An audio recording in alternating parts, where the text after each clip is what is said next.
These interviews have been undertaken as a part of Read On, an EU project undertaken with the support of the Creative Europe programme of the European Union and the Arts Council through the Irish Partner West Cork Music.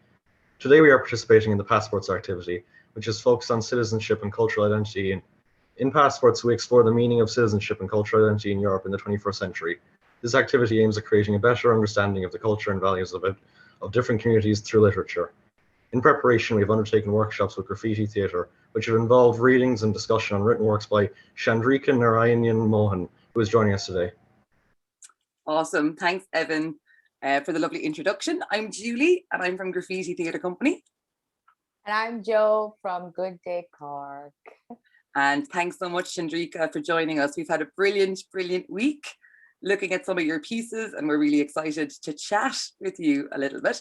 So I'm going to hand you over to Sinead and Evie, and they're going to lead the discussion and the chat today. Thank you, and thank you for having me. So we have a very broad question to start off with. Could you just tell us a bit about yourself in general? Sure. So my name is Chandrika Narayanan-Mohan. I'm a writer. I'm an arts manager, which means I work for arts organizations generally. And I moved to Ireland about 9 years ago. So my mum was a diplomat, so I moved around the world a fair bit growing up. So I've lived in India, America, Turkey, Sweden, and the UK before coming here. And I've always wanted to work in the arts. I studied literature and art history, did an MA in art history, and then I worked in a few different places in the arts in London to figure out what I wanted to do. So things like museums, galleries. Turns out there's absolutely loads you can do with arts degrees. There was lots to choose from. But what I wanted to do was work for arts organizations. So I did that, and I moved to Ireland. And I started thinking about fundraising for arts organizations, basically doing whatever I can to make sure that they can do the amazing work they do. And I really like doing that. And when I moved here, I realized I also could be a writer. It's something I've done my whole life, just myself privately. And moving to Ireland, I saw all these cool arts events and like storytelling events, and started getting to know people from those groups and gave it a go myself. And so now I can, anyone who writes can say they're a writer, but now I feel like I can say I'm a writer as well. So that's me. So like you said, you've been writing your whole life, but around when did you start writing like for other people, or like that you'd read it to out? I just wrote, bad poetry like forever as a kid, and growing up continuing into that. The bad poetry doesn't go away, it just becomes something that you accept, and it's great. When I was a kid, actually, I got a poem published in the newspaper, and I didn't really realize that was a thing, and that was pretty cool. And then I didn't really do anything for a long while, and it was again, only like moving to Ireland, I really thought about writing in different ways. I was always really good at English in school. I loved it. I really loved all the creative writing stuff, like weird little short story things. I always really enjoyed that. And I enjoyed writing poetry as part of English class. So, and I had really, really good English teachers. So that's kind of why I became, I guess, confident at it, because they told me that I was good at something and they encouraged me. And they were just really wonderful and nice people. When I first got published, I sent them copies of my books. So your school teachers who encourage you to be good at stuff are awesome. You'll never forget them. They're the best. When I moved here, I kind of thought about writing in different ways. But actually, the first thing I did was this event that used to happen called Milk and Cookies, which was storytelling in Dublin. And I didn't know what it was. I didn't know that you could just turn up and do storytelling. And I gave it a go, and you just kind of wing it. And it was awesome. And I started thinking about, you can talk about little snippets of your life, and that's art. I didn't really know that. And I was writing sort of personal essays and poems and tiny little short stories. And I never really thought about, I can do all these things as a writer, I suppose. So I started submitting, like performing stuff at open mic nights, and then submitting poems to like a few journals and things here and there, but like not loads. And then a bunch of my poems got picked up by writing home the New Irish Poets. And that was the first time I realized, oh, okay, my stuff can be published. That's cool. And then last year I really sat down and like did the work of like submitting them to loads of different places. But I've also gone to like loads of workshops, different writing programs over the last few years, because there's so many like writing festivals and stuff like that in Ireland. So I kind of thought I should maybe take it a little seriously and like do workshops and train up. And yeah, that was really cool. But also meeting other writers and figuring out what they do and how they do it. And also just making friends. So yeah, it's a very long answer to your very short question. But yeah, basically when I moved here is when I started writing for other people. You mentioned that you like writing about kind of your personal life. So are there any kind of areas or topics that you find particularly inspiring for your writing? Yeah, I mean, I guess I write about, I think, little moments that I might notice, and I'll like describe the moment in my head and go, oh, that sounds really cool and poetic. So I'll write it down and go, well, that looks like a poem.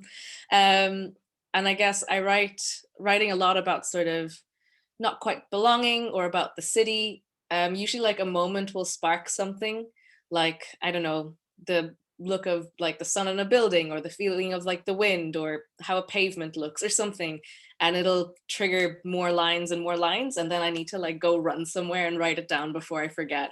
And usually it's only after I've written it I realize, well, that was not actually about just a pavement, that's about belonging in a city. Oh, it's about other things and all these other feelings about belonging, or yeah, like citizenship, sort of what you're talking about in this project.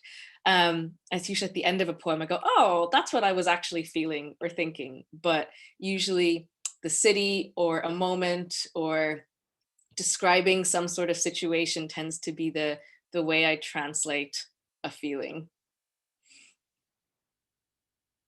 If that answers your question.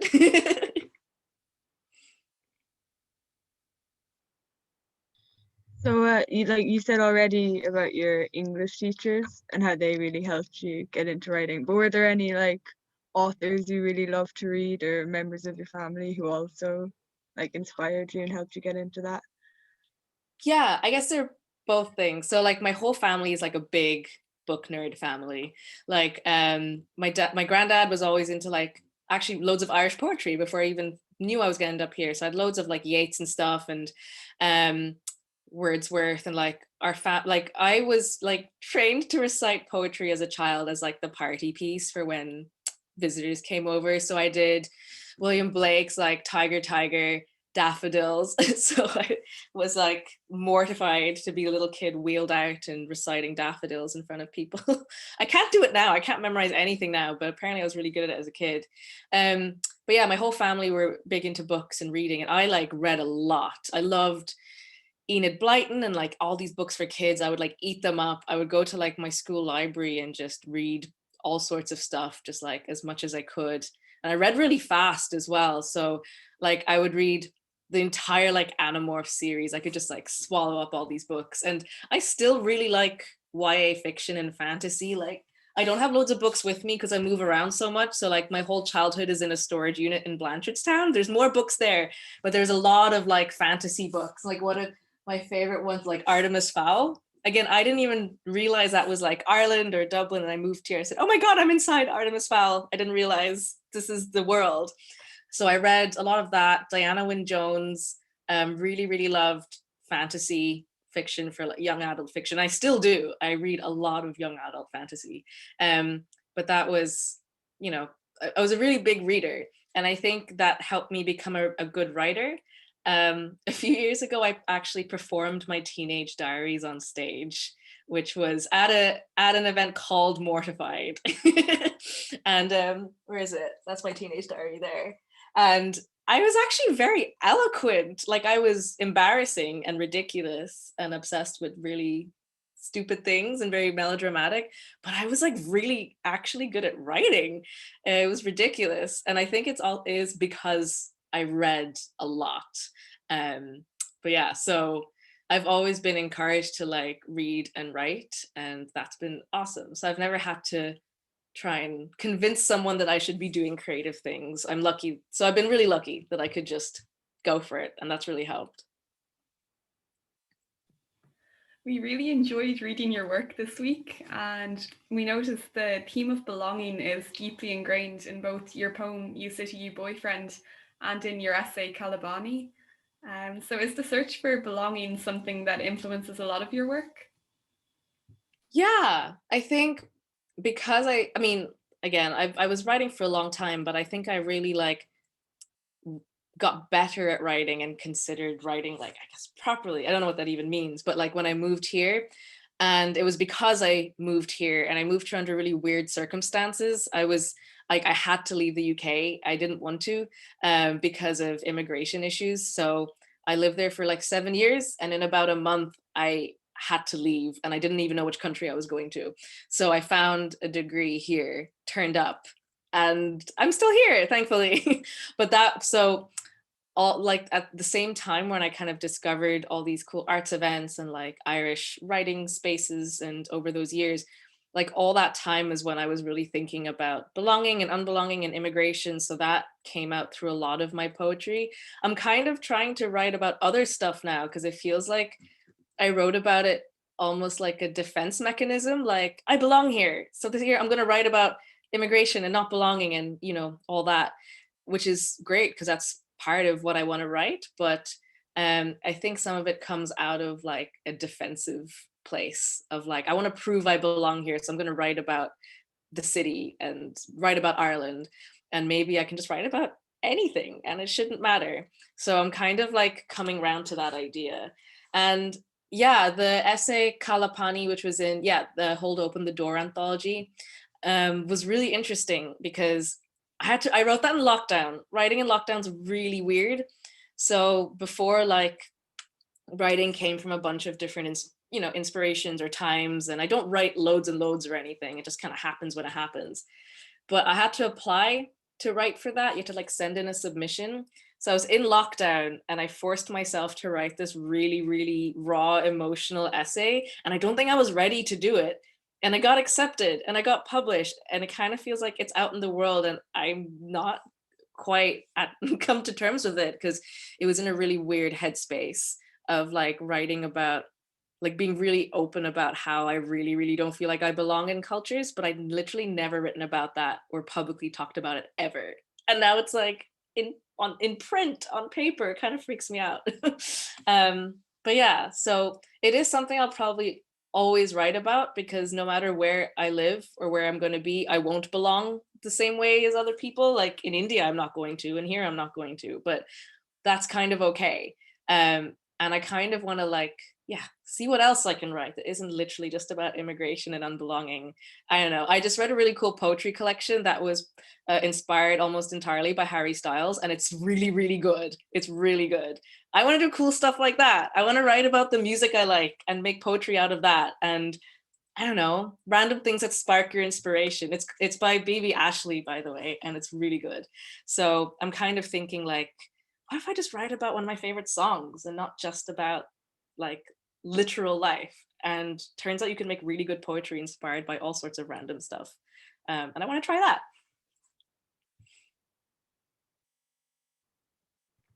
What does it feel like when you perform your own work? It's super fun. I really like it. And it's weird because I never performed in school, university, nothing. Can't act to save my life. Can't really memorize. I mean, there's no can't. If I tried hard, I could memorize something.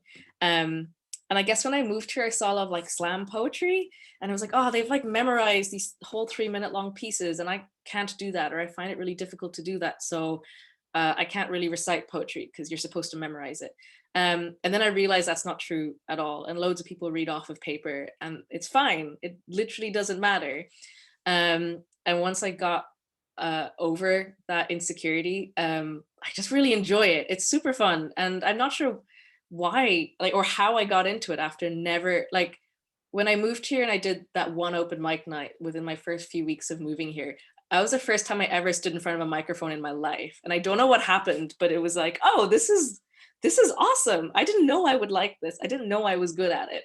Yeah, and I really enjoy it. I love like looking at people's reactions. I like speaking loud and projecting, and I like getting better at it because I'm not trained at all in this, like at all. I was never a drama kid, nothing, you know, not a singer.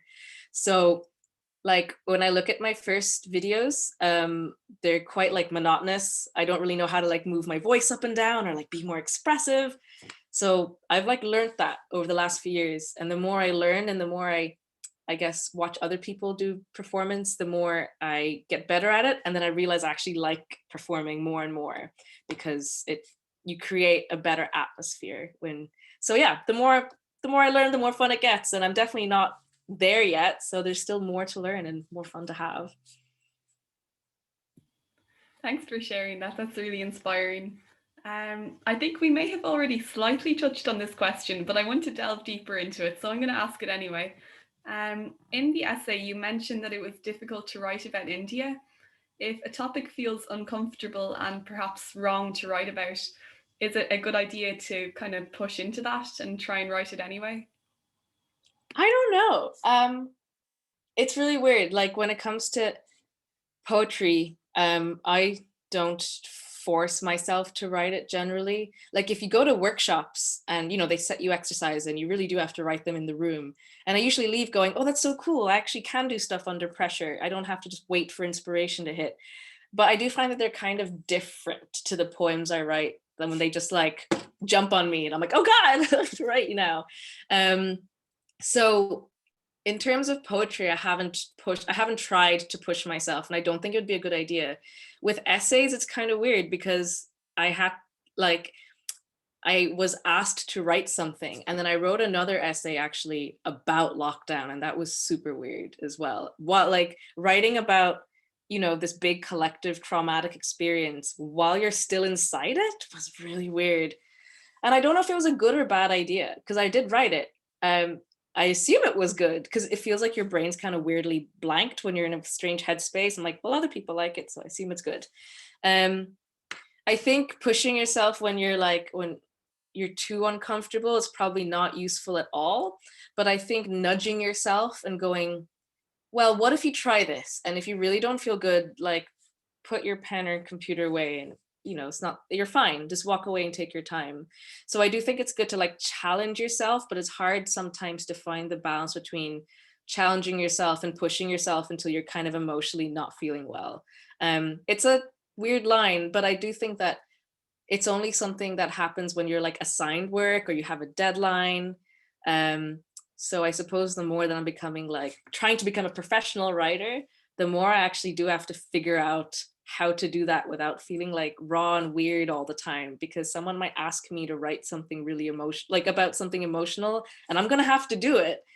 And I'm going to have to figure out how to do that without feeling weird. And hopefully it'll be good as well, because I do think some distance is useful. But yeah, with poetry, I'm kind of lucky. I'm like, I write when I write. It's fun. You said you enjoy performing most of your work, but for some of the more personal stuff, can that be like intimidating to perform, or do you keep it more to yourself? It's really weird. Like, I mean, I have a lot of poems on my computer. Like a few years ago, I sat down and actually like copied over a bunch from like just like here, all my old notebooks are just kind of there. And yeah, there's loads of personal stuff in there that I'm like, I wouldn't feel comfortable sharing them or reading aloud. And they're also not artistically good. I'm happy they exist, but they don't have to be for like public consumption, you know? It's kind of weird. I have this funny way of thinking about like super personal stuff where I don't share it in everyday life, but once it's in a poem or a performance piece, for some reason I'm so okay with it. And I think it freaks me out more when it's in print than perform, because when you perform it, it's experienced, it's over, it's done. And then sometimes I'm like, oh my God, someone has my poem about my personal life just in their house. It's so weird. And my friend actually took a picture of one of my poems that's like in a collection, and I haven't read that one out for a while, and I forgot that it's like a lot about like suicidal ideation and stuff, and she just took a picture of it and it like shocked me. I was like, oh God, oh wow, oh, that's you taking a picture of my poem and it's about really scary, personal, rough things. And I hadn't read that poem for a year, I think. So yeah, it can be really weird, like, because it makes for good poetry and it makes for good art, but sometimes it feels very strange that they're just like out there in the world and other people know me better than I would like them to know me because I'm actually very private. Kind of following on from that question, I know there's kind of strange boundaries when you're a writer. So have you ever shared work with complete strangers before showing it to your family? I would never show it to my family before strangers. Like, no. Oh my God. I mean, in fairness, like, both my parents come from have literary backgrounds. So, I mean, I could, but it'd be kind of weird. Generally, I share it with like a few friends, like 2 friends in particular. I have some poet friends that I will share stuff with them once I have enough to maybe do a collection or something, whenever that happens. So they're like professionally there. But generally, if I have like an essay or a poem or something, yeah, I share with like 2 of my friends who I know are into writing. And one of them's like writes books and stuff. So I can really trust her to have a very objective eye over it. And then briefly, I was part of this cool writing group called Dublin Writers Forum, where you can just like read out your stuff and everyone gives constructive feedback. And it was really nice. Unfortunately, that's now ended. So I kind of think I should find another writing group because it's cool. It's like validation because everyone is there to be nice. And if they give you feedback, it's constructive. No one's going to be like, your poem's crap. Everyone's just going to be like, this is the bit I liked. This is a bit that confuses me maybe. Are you know, really good feedback. So yeah, my family, I wouldn't really show them I tend to only show them stuff if it's published. And a few of my poems that got published recently are about my mom. So I share them with her, but like, I didn't really wait to hear her reaction because one of them's kind of inspired by the fact that she had cancer. But I just was like, here it is. I didn't say, do you like it? I just went, there it is. So I don't wait for an answer. And I think everyone understands that's the way to deal with it. Yeah, so once they're published, I share them because I'm like, well, if the whole world's technically can see them, they should probably know about it too. Or I'll just send them my website and go, I don't know, click this if you want to. I leave it up to them.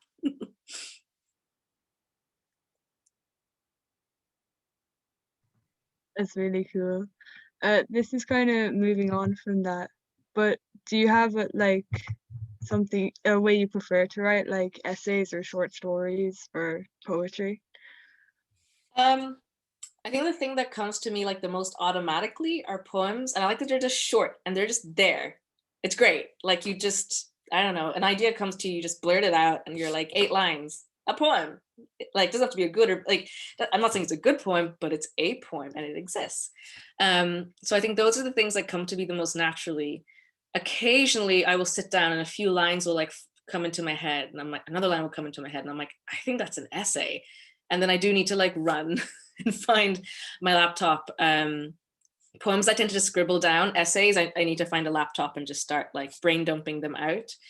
I really want to write short stories. I have one piece of flash fiction that got published. Flash fiction can be like anything. It could be like 6 lines or 1,000 words, but they're generally shorter than a short story. And I like them and I really want to write more of them, but they don't come to me naturally. And I have a lot of like half-baked ones and I'd really like to get into them because in my opinion, maybe, I mean, it's not for everyone, but I think they take a lot more work because some of them include characters, right? And in poetry, I don't have to do character development for a poem. For flash, it depends, you know, but for like a short story, if you want believable characters, you kind of have to like think about them and figure out who they are. And that kind of scares me because it's like work, you know, it's like daunting. And I'm used to just going like, blah, poem, rather than, okay, I'm going to spend like 3 months figuring out who this imaginary person is. I don't think you need to do it, but it feels like it's something I should do. I feel like it's a different skill set and I want to be good at it. I think that's my thing. I want to be good at things and I want to do them right, but literature doesn't always work that way. So it's a funny balance of like, learn the rules and then break them if you want, but you should probably learn them first. So that's what I'm trying to figure out, but yeah. And do you prefer to write when you're alone or with a group of people? So like in a cafe or on a park bench or somewhere like that? Um, I guess alone, mostly because I'm not with people very often. But like poems just like smack me in the head and I just have to go write it. I know a lot of people are like, I go to a cafe or go and I sit down with my laptop and I write. No, no, no, no. Oh my God. Like other people around and like the anxiety of like, do I need to order like a hot chocolate? Oh, does someone else need this plug point? Oh God. Like I don't think I could deal with the anxieties of trying to be creative in a social space because I do have social anxiety. And no, it's nice in a workshop to be like, oh, I'm with a group of 20 people. We're all here for the same reason. We're all here to do the same kind of things. And it's like comfy and nice, but it's because it's structured. Yeah, generally I just want to be on my own and have specific music that I want to listen to at that moment and like all my stuff around me, especially if it's like an essay, like something to sit down. Yeah. Sorry, all those cafe people. I'm not one of your people. I'm sorry.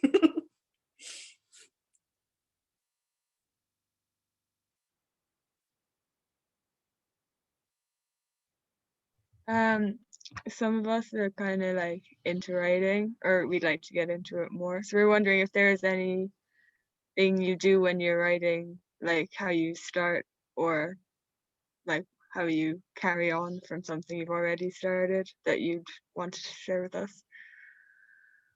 Um, I wish I could tell you that I like woke up at 6 a.m. and I wrote for an hour and then I did my day, and that's a lie. That's the biggest lie ever. I do not do any of those things. I've tried, like everyone, I tried to like listen to how other people have their little writing rituals and they get things done. And actually, this is the year I've realized it doesn't work for me. And I think that's cool to know because I was trying hard to be someone I wasn't, and it wasn't working.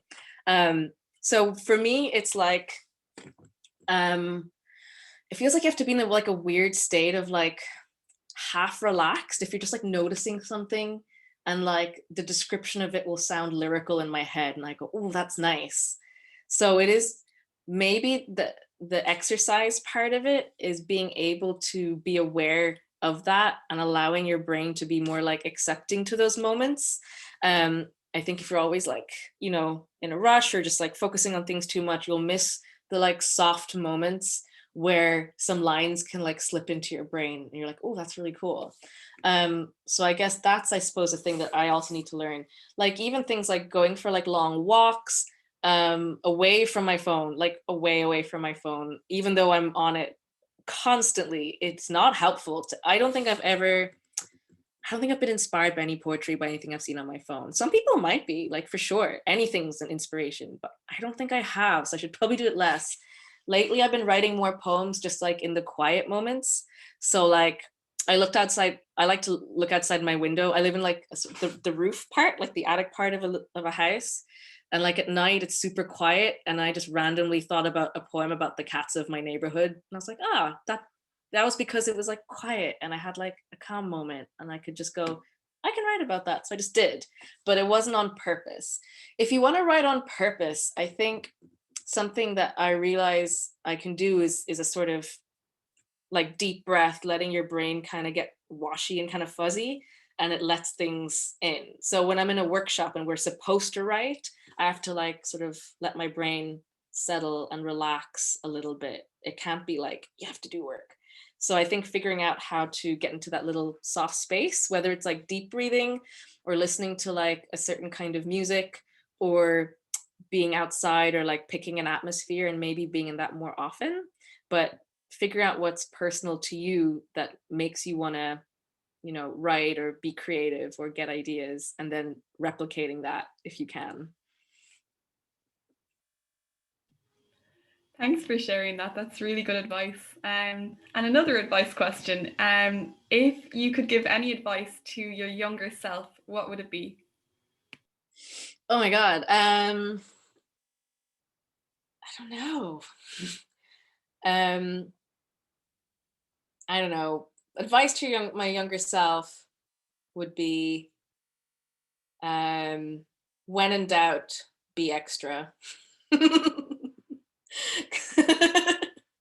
because I feel like that's only something I figured out when I was like way older. It's like being a weird gremlin is fine, and actually people like you for it. And trying to like fit in and be beige is boring and very not very good for art. And like, funnily enough, there's all my poetry and all my writing, but my teenage diaries are class. And when I read them, I was like, you're so melodramatic. But I got to read the stuff out on a stage and everyone loved it. And it was lyrical and bizarre and crazy and hilarious. And literally one of the lines was, one day someone will unearth this diary and it'll be worth it or something. And I'm like, here I am doing it. And that's because I was, in my head at least, like being extra. So I think that's it. Just be weird. Even if you don't want to do it openly, do it in paper. Just be weird. It's going to pay off in the long run. If you're not going to be yourself, you're not going to make good art. Cool. But is there anything you've written that you didn't like? Yes. Oh my God. I hope so. That'd be so weird if like, oh, everything I write is a masterpiece. No. Loads of stuff I don't like, but I don't hate it. You know, like I have a very different way of looking at the stuff that I make now. That comes from like years of therapy and like figuring out self-acceptance stuff and just going, oh, bless, that's terrible. But like endearing rather than like, oh, I hate it. I hate my writing. I'm a bad writer. Like, I don't think that way anymore at all. But I definitely have really bad poetry. And it was actually like, yeah, there's loads, absolutely loads of like, oh, where like the similes are so cringe. I actually wrote a really bad poem in lockdown, and it was like a terrible, like thirsty poem about some dude working out in his window. And I'm like, oh my God, it's mortifying. That's awful. And I love that I wrote it. Instead of going, I'm a crap writer, it was more of like, I love you, you weirdo. That is terrible. Cannot wait to share this bad poem with people. And I was actually thinking like, I put it on Twitter and everyone loved it because a lot of people having like professional writers that I thought would be really sorted can't write at the moment. They're terrible at writing right now. And I was just saying like, imagine if we had a post-lockdown poetry night where everyone had to read out the worst poem they wrote in lockdown.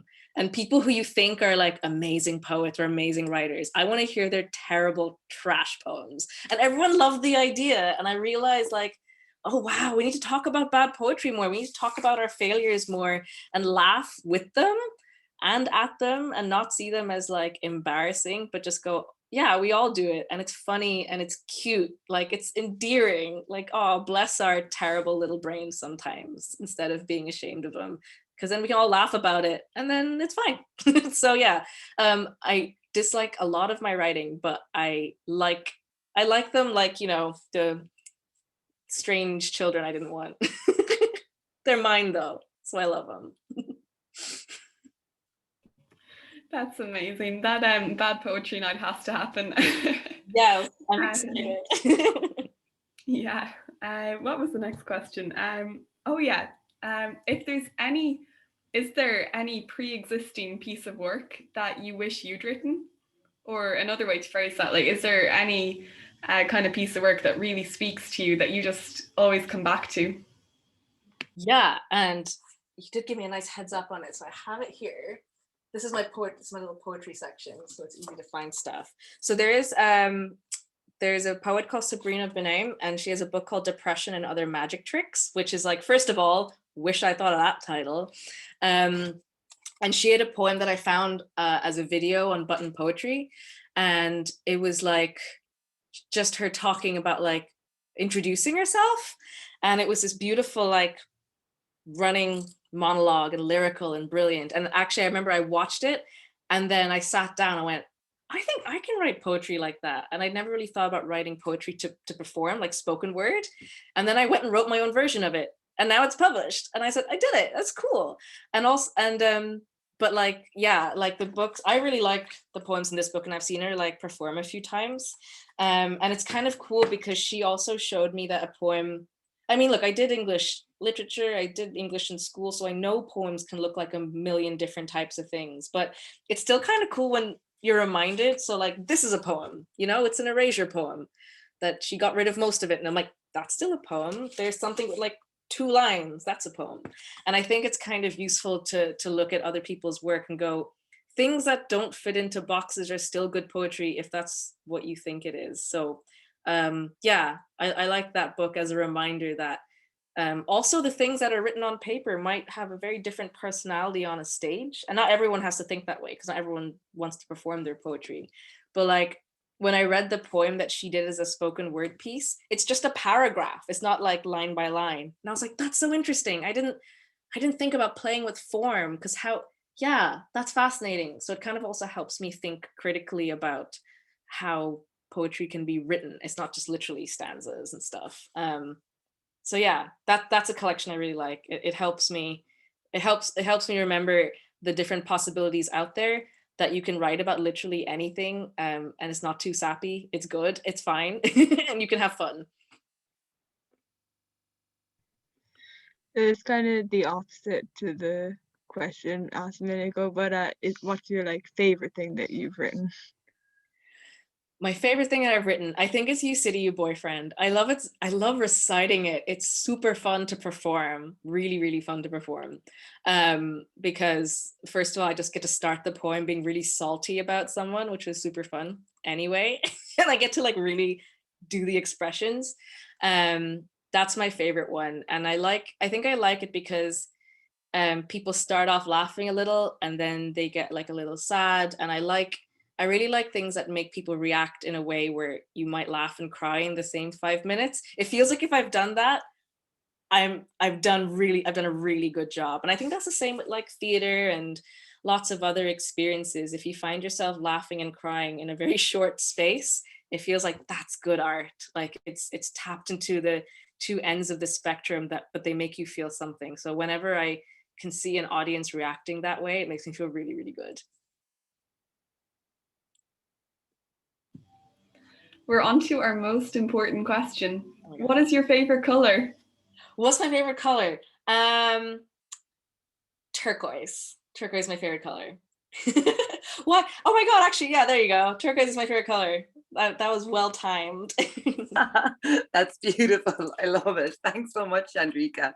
And well done. And thanks to Sinead and Evie for leading that. Well done, Sinead and Evie. Like really, really brilliant.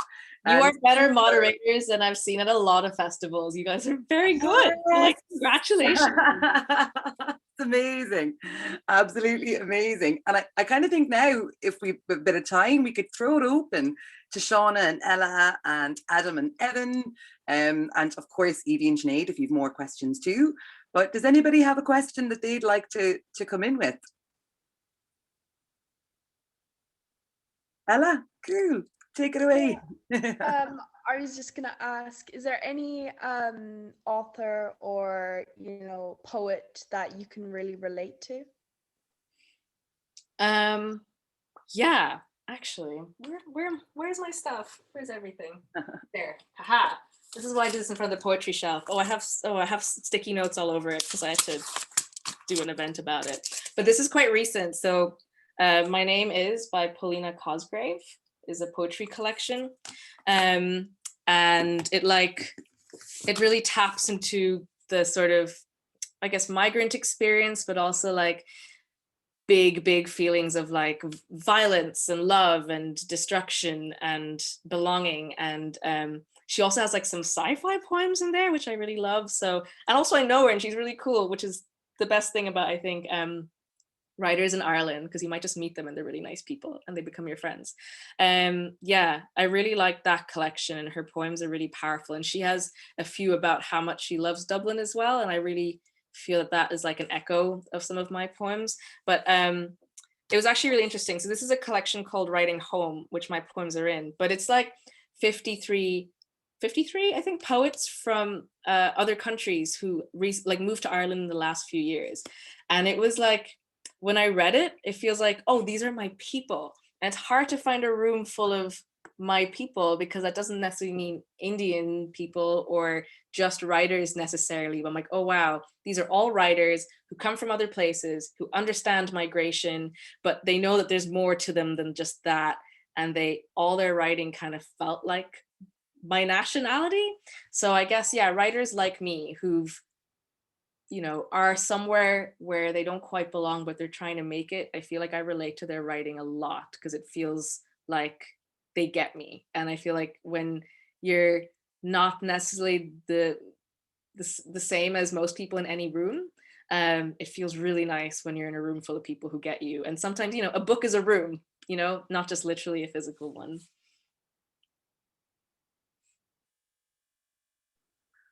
Thanks so much. Anyone else want to jump? They don't even have to be like literary questions. You can throw anything at me. I'm happy. I love it. If you want me to talk about YA fantasy, I will. I will. Shauna, did you want to jump in? Go for it, Shauna. Yeah. So first of all, like everything you've said has been really amazing. Like as a poet myself, I really connected with a lot of what you said.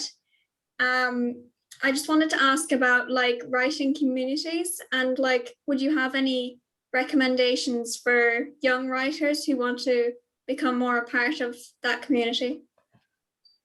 Yeah, like it's cool that I've seen a few different things come up in the last few years. And weirdly, one of the advantages of the pandemic is that you can attend stuff that are happening like an art center in Limerick. You can be part of those. Like the Irish Writers Centre has this young delegates program that's really cool, and they all get to be sent to Kirch, a literary festival. But I have noticed like a few art centres around the country have these like young writers programs. And I think they're awesome because those writers get to meet each other and have a chat. But I do think like everyone's first port of call should be their local art center. It's most likely there'll be something going on there. And then if you're like from a certain nationality, there's like, I know there's like a Polish writing group here in Dublin. So I think sometimes you can find maybe a niche. If it's not necessarily like your age group, it could be like, a different hobby or like queer writers or something. And a lot of them might just be open to all ages. So having a look through there. But yeah, I think local art centers are just amazing, and they're such a good resource, and they're usually run by very, very, very sound people, and they're probably going to point you in the right direction. But yeah. Amazing. Thanks a million. Oh, no. Great. Anybody else want to jump in? What's your favorite YA fantasy? Oh, okay. That's a hard question. Do you have like another hour? I have a lot of ones I really love, but there's like, okay, Fantasy Shelf.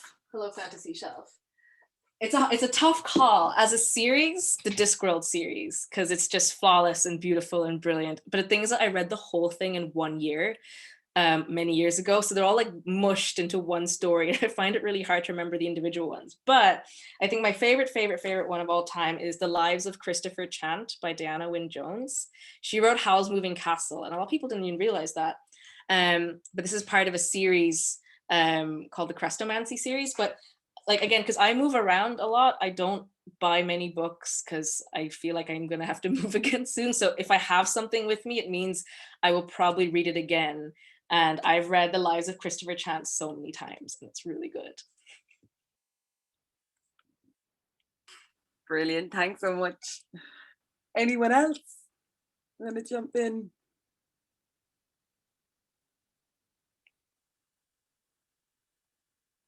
Are we all feeling? We're all feeling okay. Cool. Well, I have a question. Oh, sorry, Joe. Go. I haven't said a word. I kept everything inside of me. Bring it on, Joe. What you got? Bring it on. Bring it on. I want to know. I always ask this anywhere, anybody I get the chance. What do you want to be when you grow up? What do I want to be when I grow up? So that's an interesting question, because I've wanted to be a few things. When I was younger, I thought I was going to be a fashion designer, but turns out I actually just liked drawing the fashion. I had the opportunity to put together. I'm like, I have to sew stuff. It sounds like effort. I want to be an artist, like fine arts, visual arts, and then I realized again I like writing. I did art history instead. Went, that's more fun. I want to learn about it rather than actually doing it as a job. I actually always wanted to be go into physics, but my maths is really weak, and it's really heartbreaking when you want to do something but your stupid brain gets in the way. And I really wanted to go into astrophysics, but like I just couldn't keep up with the maths for physics, and it really broke my heart. But because of that, I ended up really interested in science communication. I did my MA thesis on arts and science organizations using the Festival of Curiosity as a case study. I have recently been inspired writing poetry about space. One of my poems is literally about me and my mom trying to look at the SpaceX launch, but from different parts of the world, going like, is that a rocket? No, it's just like that's just nothing.